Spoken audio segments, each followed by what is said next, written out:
प्रिय आत्मस्वरूप योग साधक बंधुओं, नमस्कार। आज हम भ्रामरी पर चर्चा करेंगे।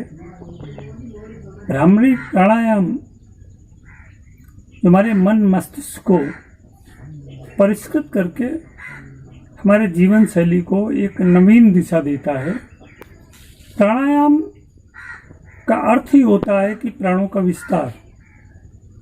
भ्रामरी को प्राणायाम कहा गया है, परंतु कपालभाति प्राणायाम नहीं है। कपालभाति एक यौगिक क्रिया है और भ्रामरी एक प्राणायाम है। भ्रामरी प्राणायाम हमारे मस्तिष्क में व्याप्त जितनी भी निराशा है, जितनी भी नेगेटिविटी है, नकारात्मकता है या हमारे चिंतन को दिग्भ्रम करने वाली स्थितियां हैं, उनको समाप्त करके एक हमें नवीन स्फूर्ति और नई ऊर्जा देती है। भ्रामरी प्राणायाम वास्तव में एक जीवनदायी प्राणायाम है। तो आइए भ्रामरी प्राणायाम को हम किस तरह, कैसे और कब कर सकते हैं।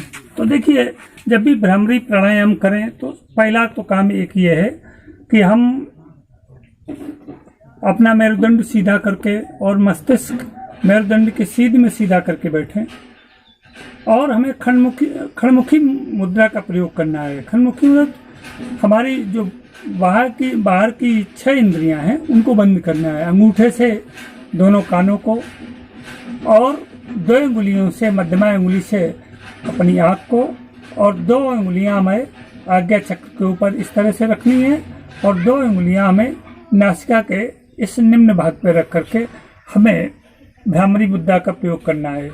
तो इसमें सबसे पहली बात ये है, भ्रामरी में जब हम सांस लेते हैं तो सांस लेने की गति तीव्र नहीं होनी चाहिए। देखिए, तेजी का काम शैतान का होता है। हमारा वेद भी कहते हैं चरई वेती चरई वेती। धीरे धीरे चलते रहिए, धीरे धीरे चलिए। जो धीमे चलता है वो लक्ष्य तक पहुंच जाता है और जो तेजी से चलता है वो लक्ष्य से भटक जाता है। तो हमें अपनी सांस को धीमे से खींचना इस तरह से, और हमें नाक की सहायता से इसको छोड़ना भी है। भ्रामरी का सबसे प्रमुख बिंदु होता है एक नाद, जो नाक के इस सिरे से, इस भाग से होकर के गुजरता है।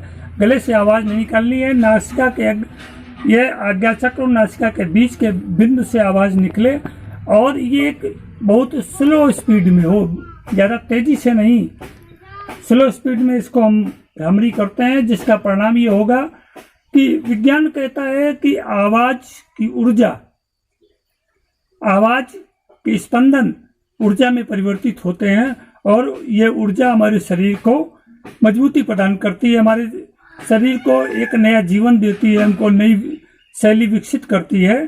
तो हम आवाज के स्पंदनों को, जो आवाज हमारी भ्रामरी के समय निकलेगी, इसके स्पंदनों को सहेज करके हम इसको ऊर्जा में परिवर्तित करते हैं और ऊर्जा ही हमारे मस्तिष्क को शांत, शीतल, स्थिर और स्वस्थ करती है, जिससे हमारी दिनचर्या, हमारी जीवन शैली, विभिन्न प्रकार के रोग हमसे दूर होते हैं। तो आइए देखिए, अभ्यास करते हैं। पहले हम खड़मुखी मुद्रा का बनाते हैं और बना करके इस तरह से सांस धीरे धीरे लेते हैं।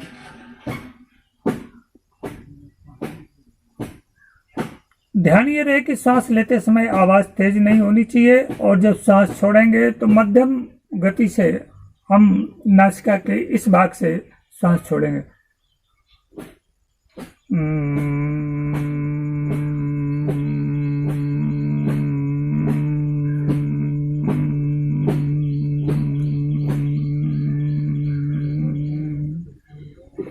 एक बात और ध्यान रखने की है कि जिस समय हम सांस छोड़ें, जितनी देर में हमने सांस ली है उससे 1.5 गुना ज्यादा समय में सांस छोड़े। जैसे हमने 6 सेकंड में सांस ली है तो सांस छोड़ने का जो समय होना चाहिए वो 9 से 12 सेकंड का होना चाहिए।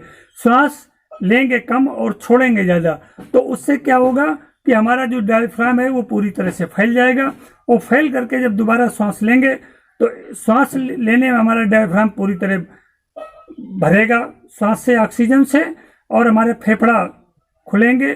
ये रक्त के साथ मिल करके हमारे कोशिकाओं के अंतिम सिरे तक जाकर के ये हमारे जीवन को गति प्रदान करते हैं।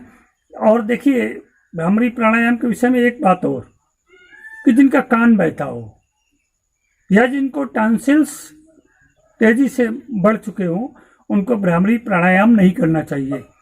भ्रामरी प्राणायाम आप भोजन करने से पहले भी कर सकते हैं और भोजन करने के बाद में भी कर सकते हैं। समय का कोई प्रतिबंध नहीं है, परंतु आप एक बात अवश्य ध्यान रखें कि भ्रामरी प्राणायाम, प्रातःकाल जो भ्रामरी प्राणायाम किया जाता है उसके परिणाम बहुत अच्छे आते हैं। जिनको नींद नहीं आती है वो रात्रि में भी सोने से पहले भ्रामरी प्राणायाम लेट करके भी कर सकते हैं और बैठ करके भी कर सकते हैं। चाहे आप कुर्सी पर बैठें, सोफा पर बैठें, अपने बिस्तर पर बैठें या जमीन पर बैठ करके करें, किसी भी आसन में करें, आप भ्रामरी प्राणायाम करें और इसका लाभ देखें। गर्भवती महिलाएं भी इसको कर सकती हैं। शेष जानकारी अगले वीडियो में। नमस्कार।